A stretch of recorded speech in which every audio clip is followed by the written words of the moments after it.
Hey everybody, my name is Niklas Huschenbild and today I'd like to analyze a game I played in 2010 against Fabiano Caruana. Today Fabiano Caruana is the number 2 in the world, the clear number 2. He has an ELO of 2840 around that, and he's definitely one of the strongest players in the world behind Magnus Carlsen. Back then in 2010 he was already pretty strong, but obviously not as strong as he is today. When we played, he had an ELO of 2675, so he was already up there, getting close to the world elite. So the tournament we played in was the Mitropa Cup, which is a team competition where 10 countries from Middle Europe come together and play against each other. And I played on board 1 for Germany and he played on board 1 for Italy. So let's see what happened in the game. I played with the white pieces and I started with e4, c5, and the opening phase is not that interesting. We're following a theoretical line for a very long time. We're seeing the Sveshnikov variation here and it's all known pretty far. b5, not d5. This square d5 is really of central importance in this whole variation. It's all about who can control the square and who is better able to make use of it or to prevent the other side from exploiting it.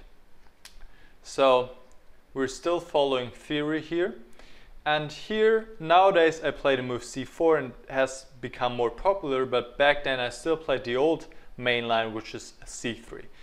Both moves have the same idea. This knight on the edge of the board is kind of useless, so we would like to bring it to better squares, to c2 or to e3, again aiming to support white's control of the square d5. Alright, castle, knight c2, and here rook b8 is kind of a sideline. I believe the main move is bishop to g5, and there's some ideas here with a4 and with h4. I don't remember that exactly, honestly, because it has been a while that I've been looking at these lines, but white has some ideas here. Rook b8 is more a quiet move, and now I just finished my development natural, and you will see in this whole variation it's very common that white is simply placing all his pieces on the white squares. You can see it how I'm doing it here.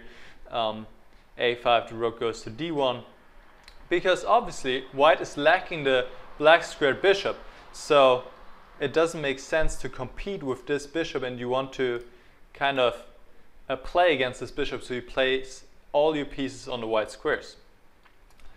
So bishop e6, castle, b4, and c4. Of course I keep everything close. I support again the knight on d5, and on the other hand though I give up the control of this square on d4, and right now we have a situation where these two knights kind of neutralize each other.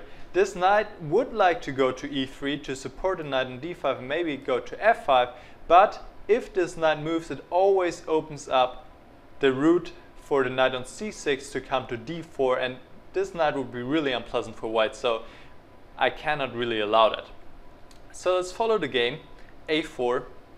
Black is now threatening to play b3 and then taking control of the square on d4, so I have to prevent it by playing b3. And here my opponent played queen to a5. I'm not sure about this move. We will see that white is having quite a nice position in the following moves. So maybe instead black should keep the queen on d8, which is actually a good square for a queen right now, or maybe d7, and follow up with a standard plan of playing g6, maybe king h8 and playing f5. This is usually the standard plan for black to proceed and to kind of obtain play.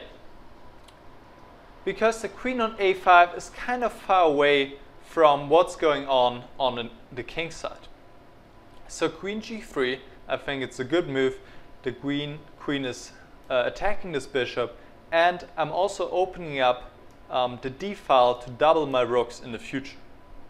And also, of course, sometimes there's some tactical ideas against the black king as well. So the bishop is attacked. He moved the bishop back to d8.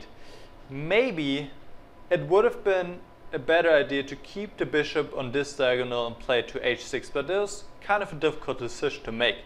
I could play quietly here with h3 and maybe follow with bishop g4, and the position is very quiet. I mean, there's a lot of maneuvering going and not too much concrete play. And notice that knight f6 check is possible, but black can play queen to c7 here, and now protecting the knight on c6, attacking the rook. This knight is also attacked, so white has to give the exchange here. Rook takes c6, then queen takes c6, knight d5. Would be possible, but not really necessary for white to go for such a line. Alright, back to the game. Bishop d8. And that's the thing, this knight on d5 is kind of dominating the bishop on d8. You see the knight is just taking away a lot of squares of the bishop. And even though it's kind of the bad bishop, black still doesn't want to give it up, because let's say he moves it to e7, then still white could simply take, and here we can see the main advantage of the bishop. The bishop is defending the pawn on d6, or it is able to defend the pawn on d6, and if it is exchanged, then this pawn might become weak pretty easily. Alright, so let's see, bishop d8, and now I just continue to improve my position, play rook d2. I guess rook d3 would have been also possible, but I think I want to have control over the second rank in case black takes on b3 and somehow tries to invade here with the queen. Especially since the queen is kind of taking control of the third rank already. So queen c5, rook fd1, and you can see I've just improved my position to the maximum right now. I have all my pieces are kind of in good place, and so far I think I've played a pretty decent game. King h8, and now I played knight de3. So I play this knight back, and obviously now threatening to take on d6. And also I'm having some other ideas as well, maybe playing the knight to f5, which I actually should have done in the next move. So he defends the pawn on d6 with bishop c7, and here I could have already obtained quite a nice advantage with knight f5. Instead I played h4, which also looks attractive, to be honest. So knight f5, obviously threatening to mate, and I don't know exactly anymore what I was fearing at this point. Maybe g6, I'm not sure, because the alternatives are not really attractive for black. If he takes on f5, the problem is really that now I will have a superb bishop which can go to d5 against really sad bishop on c7, and there are also some ideas to attack the black king. Moves like f6 are in the position to bring the rook somehow over here, so that's pretty good for white. Also rook g8, just a passive move, maybe bishop g4, and that should be also better for white. So g6 must be the critical move, but here white can play tactically with queen h4, very strong. Now obviously threatening to mate, so black takes back, and now black cannot take again because, well, just queen f6 and could get this bishop followed by bishop d3, and all these threats against the black king arise. So black should play bishop d8, but still queen e4, and still there are now ideas against the black king. For example, if black simply moves the bishop back to c8 and rook d5 is coming, and f6, opening up this diagonal for queen and bishop, and this is just a deadly combination here. So bishop c7 would be best, just giving back the piece, but clearly this whole variation is favoring white, because again white is having a beautiful bishop now on the light squares, whereas the black bishop is kind of just passive defending and not playing any active role. So there was a really good chance for me to obtain a huge advantage. But I played h4 and still white is better here. It's still definitely more comfortable to play for white. And my idea is simply, well, I have improved my position as much as I can right now, so I'm trying to gain some more space on the king side and maybe open up the king eventually with h5 and h6. So knight e7, I go ahead, play h5, and here probably he should have just stopped me, play h6 at this point, which would have been a natural move. And could go on with something like bishop g4, and this is also very important. Black doesn't take on g4, of course he doesn't, because if he takes, let's say here, then he simply has exchanged a defender of this essential square on d5, and you can see now these squares are so weak, and it's just really painful for black.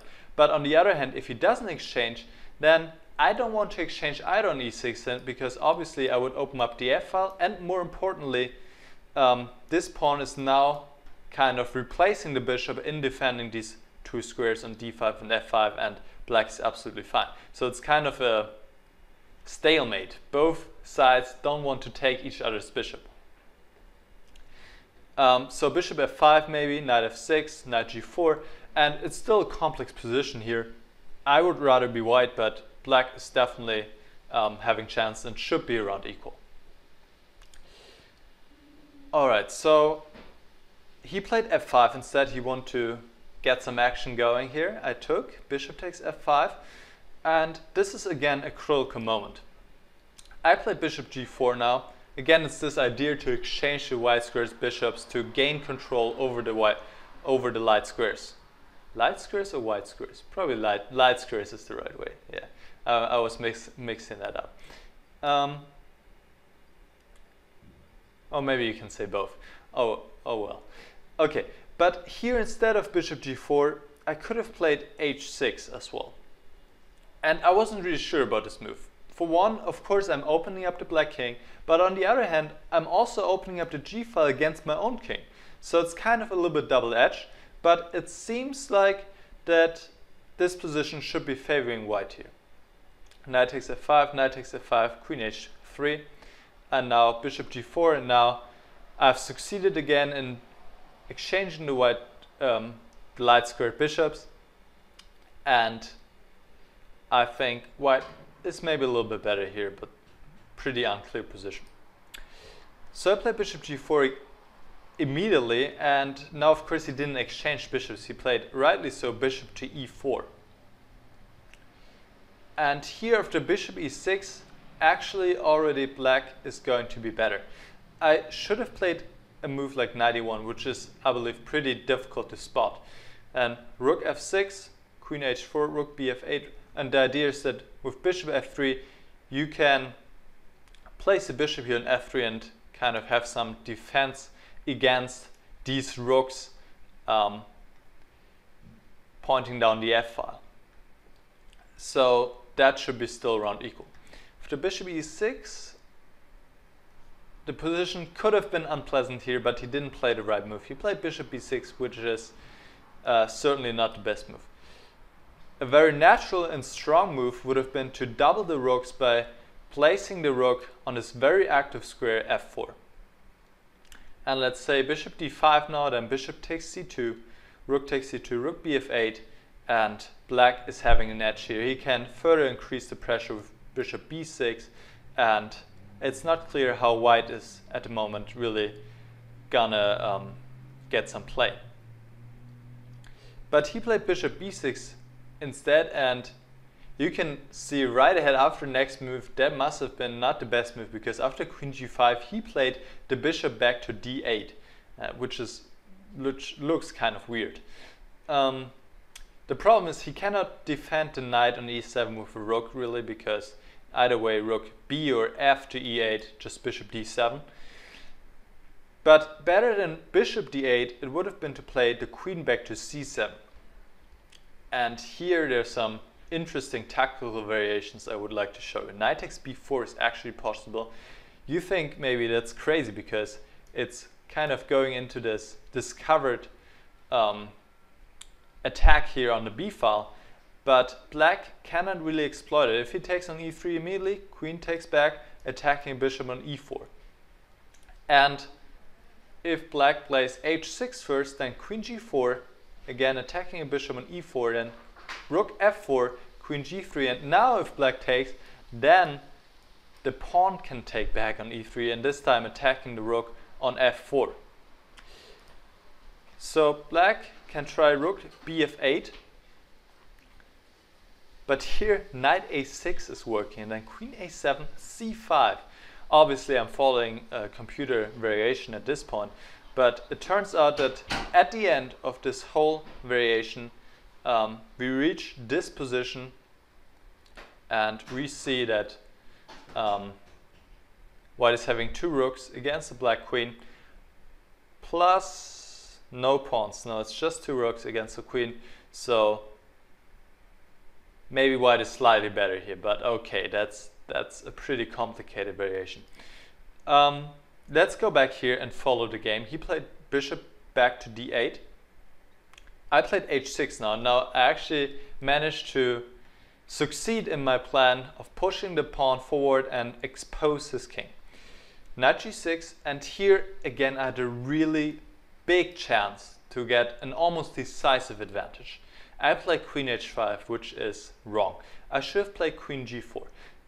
Which looks counterintuitive because black can play rook f4, immediately attack the queen again, but now I take on g7, play the queen back to h3, and that's really a good square for the queen, because now in the next move I can play knight or bishop to f5. Let's say bishop b6, which looks like a normal move, then bishop f5, and actually white is just winning here already because the rook is attacking here and just all the white squares are going to be weak. Now the bishop is probably going to be exchanged, and then it's just this combination of pressure on the pawn on d6 and the weak king, and black is not able to defend this. But I played queen h5, and here he took on h6, which also wasn't best. He should have played knight f4 instead. Then I take on g7, check, king h8, but here again black is better. It's just his active pieces are really putting some pressure on my position. So for example, bishop d5 here, probably have to play, and then I have to give the exchange because I can take with the knight, because, well, stop the video for a moment if you like to. Why not? Right, because bishop takes g2, and then followed by rook g8. So I have to give the exchange here. And I have some compensation, but black is certainly better here.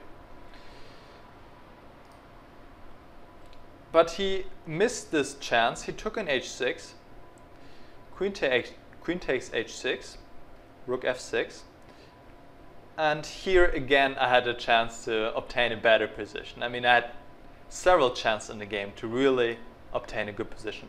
At this point, rook takes d6 was possible. And I think I was afraid of bishop e7, now attacking the rook, and the rook has to keep protecting this bishop on e6.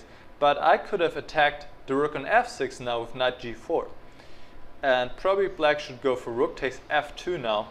Knight takes f2, bishop takes d6, but now a really beautiful move here. Knight to d4, interrupting this pin, attacking the bishop on e4. And after e takes d4, knight takes e4, queen c7, knight takes d6, queen takes c6, bishop f7. It's only white who can be better, and I think I have good chances here. But I played the bishop back to d5, knight f4, and I think we were also a little bit low on time at this point. And now I realized, oh, I kind of have to give the queen here, but I was actually fine with that because after queen takes f6, bishop takes f6, bishop takes e4, I'm just left with very nice pieces. You can see the bishop is just beautiful on e4, kind of looking over the whole board. The rooks are still in position to take on d6, so I thought, well, it doesn't look too bad, and it's not too bad. The position is equal actually, but I believe it should be easier to play for white actually. He took on b3, and now he played another mistake, after which I should have been better again. he played rook to g8, which looks natural to place the rook on the open file, but actually rook f8 was necessary. And now, for example, g3, knight check, knight g5, rook d5, queen c7, bishop f5. You can see I'm just controlling the white squares, and I think it's easier to play for white, but still position is equal. But he played rook g8, and here I just was too cautious. Oh no, wait, not yet. No, here I played the right move, but then the next move I was too cautious. So here the thing is, I can't take on d6 right now because black gives a check and plays knight c3 attacking these two guys. And so that doesn't work out that well. I mean, it's possible, but it's not optimal. But so I simply play king f1, defending against this threat and also going out of any things like knight h3 check. So king f1, good move, preventing knight e2, and now this pawn on d6 is hanging. And here played bishop e7, defending it. And now I was too cautious. Now I should have just gone forward with knight f5, and I could have had a really good position. Because obviously now I'm attacking the bishop on e7, I'm attacking the pawn on d6. So here, if he plays the bishop back to f8, I simply take on d6, and it's only white who's playing for win. And the same thing is true after d5. I can take on d5, knight takes d5, rook takes d5, queen c7. And notice that rook d7 is not possible right now because black is gaining some counterplay here against the pawn on g2. But I can simply play a calm move like rook e1, and again, my pieces are in beautiful squares, and I think black is facing a not so easy defensive task here. But I missed this chance and I played g3. Just pushing back the knight, who's kind of unpleasant on f4, but on the other hand, I'm also weakening my position, especially the square on f3, so I'm not really happy with this move. Knight h3, bishop g2, and now knight g5, and you can see this knight is coming to f3 pretty soon, and it's unpleasant there. So now I played rook d5 again. Maybe knight f5 would have been better actually. Just place the knight on this beautiful square in f5. I don't know why I didn't do that. Rook e8, king g1 should be certainly fine for white. So, but I played rook d5, queen c8, and now I took on b4. And really, this pawn is not that important right now. It would have been more important for me to activate my piece and play rook to a5. And now immediately rook a8 is maybe an idea, and also place the rook into a7, and a possible variation right now could be queen e6, knight takes b4. Now it makes more sense to take rook f8, knight b d5, and still, honestly, I'm not too happy about this position anymore because it's just with this knight on f3, it is kind of annoying, and I feel like white has to watch out more than black has to. So rook d8, bishop g5, and black's having some pressure, but objectively speaking, it should be still equal. But after knight takes b4, I almost believe it's not really defendable anymore, because it's really this combination of the black piece attacking my king, and it's really difficult to defend. Rook f8, now obviously planning to place a knight to f3, and I cannot prevent it, I can't do anything. Rook 5 d2, knight f3, I couldn't allow this knight there. King g2, but the thing is, without my bishop now, black is simply going to play h5, h4, this is what he does in the game, and I didn't see a way to cope with this idea. So let's see how this goes.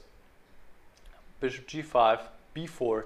I want to at least create some counterplay here with the passed pawn, but I'm just too slow at this point.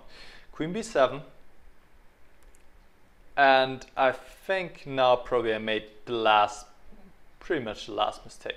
I played rook d3 now because I didn't want to take back with the pawn on e3 if he takes. But I should have played king h2 instead. And hope to kind of build a fortress, but I think it's still difficult. Black again can play h5, b5, h4.